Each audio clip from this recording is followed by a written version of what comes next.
al-Khatib al-Baghdadi ya yi littafi mai suna Kitabul Bukhala, ma'ana littafin marwata. A cikin wannan akwai hadisin Salman al-Farisi yace idza mata sakhiyul musir qalat al-ardu wal khataba rabbi tajawaz an 'abdika as-sakhi fi ad-dunya.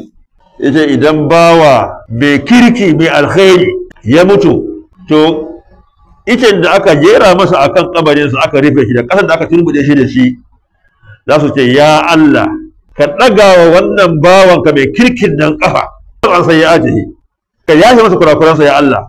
Abduka sakhi fi dunya, wannan bawanka mai kirki a rayuwar duniya, ai kirki ya taimaka mutane da dama a rayuwarsa, yadda ya taimaka ma wasu shi maka taimaka masa ya Allah, za su roƙa masa haka. Yace amma amatal bakhilu, amma idan wato marwaci ya mutu, qala sai ƙasa da ainihin abin da su ce Allahumma ahjib hadha al-abda an jannati da'im. Ya Allah ka sa shamaki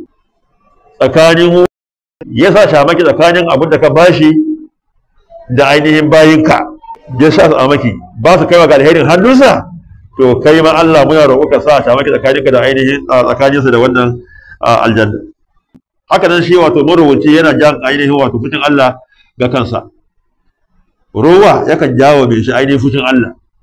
Ibn al-Qayyim al-Jawziyya alaihi rahmatullah cikin wato littafin sa al-Wabil as-Sayyib yana cewa as-sakhiyu qaribun min Allah, shi wato mutum mai kirki a kullum yana kusa ga Allah tabaraka wa ta'ala, kuma ƙara matsowa yake ga Allah, domin yana kirki yana ƙara matsowa ga Allah tabaraka wa ta'ala. Wa min khalqihi wa qaribun min al-janna, yana kusa da mahalici, yana kusa da halittu, kusancin nan ga halittu da gangan jiki da kuma zuciya. Duk mutumin da Allah ya hore masa abin duniya kuma yana kirki yana kyauta, waye bai son sa?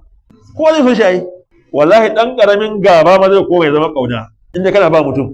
To haka nan ashe yana kusa da mutane bayin Allah inda yana musu kirki. To in ko kana kusa da Allah da kuma bayin Allah, to kana kusa da aljanna. Haka Ibn al-Qayyim ya faɗa.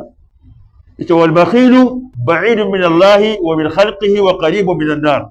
Shi kuma da wuce kullum ƙara nesa yake ga ainihin Allah ta'ala, kuma yana nesa ga ainihin bayan Allah, domin suna ainihin mai ba sa ƙaunarsa.